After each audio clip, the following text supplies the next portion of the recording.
भोले समाज में सम्मान पाने के लिए बहुत कुछ करना पड़ता है। इसलिए मेरी बात मानो, प्रजा का सम्मान करना सीखो, प्रजा का आदर करना सीखो। मगर कंस ने उग्रसेन की बात तो सुनी, एक कान से सुनी और दूसरे से बाहर निकाल दी। कोई ध्यान नहीं दिया महाराज उग्रसेन की उन बातों पर। तब तो अब कंस वो अपने उसी रास्ते पर आगे बढ़ता चला गया। जैसे जैसे वो कंस बड़ा होता गया है, वैसे वैसे उसके उपद्रव बढ़ते चले गए। कितना उपद्रव किया है उस कंस ने मथुरा में, बताया है बड़े बड़े विद्वानों ने। जब ये शादी के योग्य हुआ, अपने ही जैसे लड़कों की एक मित्र मंडली बनाई,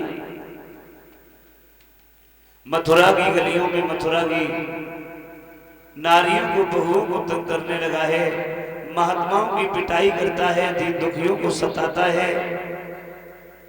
इस प्रकार के जब उपद्रव उस कंस के उस मथुरा में और भी ज्यादा बढ़ने लगे, अब तो मथुरा के लोगों ने महाराज उग्रसेन से पुनः राज दरबार में जाकर के अनुरोध किया है, राजन अब हम तुम्हारे इस नगर में नहीं रहेंगे, हम तुम्हारे इस नगर को छोड़ करके कहीं दूसरी जगह चले जाएंगे। क्यों? क्योंकि जिस राज्य का राजा ही प्रजा के ऊपर अत्याचार करेगा, तो ये प्रजा न्याय मांगने के लिए किसके पास जाएगी? महाराज उग्रसेन ने जब ये शब्द सुने, कंस को राज दरबार में बुलाया। बेटा, ये मैं क्या सुन रहा हूं? मैंने तुम्हें पहले भी समझाया, तुम एक राजा के लड़का हो,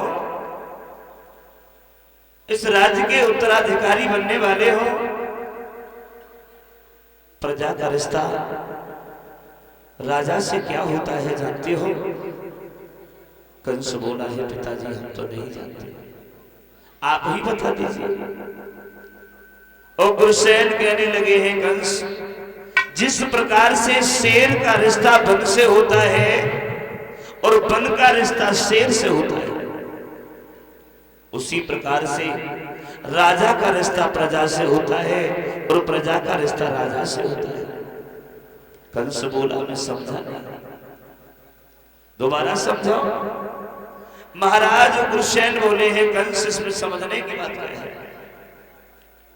अरे शेर भी जंगल का राजा होता है, और शेर अपने तामस में आकर के उस वन को उजाड़ दे, फिर वो अपने शरीर को कहां छुपाएगा? उसी प्रकार से राजा प्रजा के ऊपर राज्य करता है, और जब वो प्रजा के ऊपर ही अत्याचार करेगा, तो राज्य किसके ऊपर करेगा? इसलिए हमारी बात मानो, इन उपद्रवों को त्याग दो। तो कंस बोला है, इसका मतलब क्या है? ये मतलब है ये जो रट लगा रखी है, शेर और वन, वन और शेर, राजा और प्रजा, प्रजा और राजा। अरे पूरी तरह से ये कहना कि तुम हमें राज्य करना सिखा रहे हो। अरे तुम हमें राज्य करना क्या सिखाओगे? तुम्हारी बुद्धि बूढ़ी हो गई, क्योंकि तुम भी बूढ़े हो गए। और बुढ़ापे में ऐसा अक्षर होता है, इंसान की बुद्धि उसका साथ नहीं देती है। तुम बूढ़े हो गए और बूढ़े होने के साथ साथ तुम्हारी बुद्धि भी बूढ़ी हो गई। तुम्हारी उम्र ये राज करने के लायक नहीं रही। अगर किसी को मरवाना होगा, उसे तुम छुड़वा दोगे, किसी को छुड़वाना होगा उसे मरवा दोगे, क्योंकि बुद्धि काम नहीं कर रही। इसलिए अब तुम ऐसा करो, तुम आराम करो और ये राज्य हम करेंगे। उठ के खड़ा हो गया, ऐलान कर दिया है, देखिए हमारे इस प्रांगण में बैठे हुए सभी भाइयों, आप सब लोगों को मालूम है हमारे पिता उग्रसेन के तन पर बुढ़ापा है, और बुढ़ापे में आराम की सख्त जरूरत होती है। अब इनकी उम्र ये राज्य करने के लायक नहीं रही, ये आराम करेंगे और ये राज्य हम करेंगे। इसलिए हम आप लोगों से पूछना चाहते हैं, अगर हम आप लोगों की राजा बन जाएं तो कैसा रहेगा? कोई नहीं बोला। बोल क्यों नहीं रहे? अगर हम आप लोगों के राजा बन जाए तो कैसा रहेगा? और तो कोई नहीं बोला। जो कंस के पीछे पीछे घूमने वाले थे वही उठ के खड़े हो गए, महाराज की जय हो। अगर आप राजा बन जाए, अरे फिर तो कहना ही क्या है, आनंद ही आनंद है, बन जाओ। जब ये शब्द सुने हैं तो भागा है वो कंस।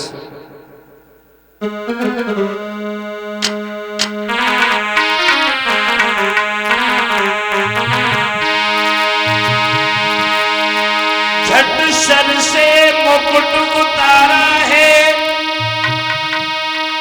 रख लिया शीश निज अपने पे।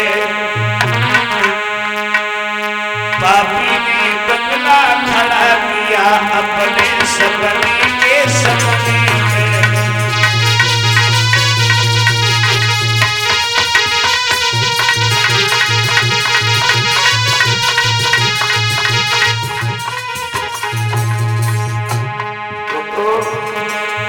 आज उस कंस ने भाग करके महाराज उग्रसेन की सर से मुकुट को उतारा है और अपने सर पर रख लिया।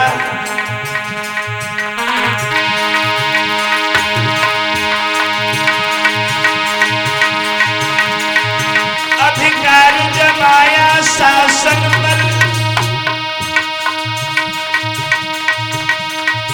जनिक चिता निकलाई।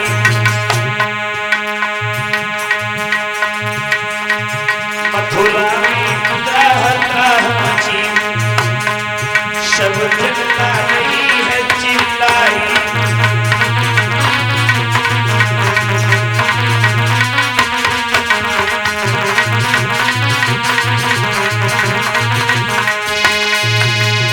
वो कंस मथुरा के राज सिंहासन पर बैठ गया।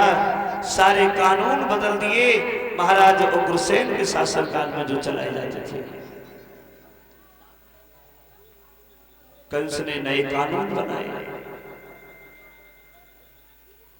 जवाब दिया है आज के बाद हमारे पूरे राज्य में किसी भी जगह पर कोई हवन नहीं होगा। अरे मूर्ख हो सब लोग, पौष्टिक घी को लेके अग्नि में जला देते हो। घी खाओ, शरीर को मजबूत बनाओ। माता पिता अगर ज्यादा बूढ़े हो जाते हैं व्यर्थ में मत खिलाओ, उठाओ और किसी नाले में या कुआं में फेंक आओ। आज के बाद तो होगा जो हम चाहेंगे। हमारे इस पूरे राज्य में कोई भी भगवान का भजन नहीं करेगा। अगर कोई भगवान है तो ये मथुरा नरेश भगवान भोजराज कंस है। पूजा होगी तो सिर्फ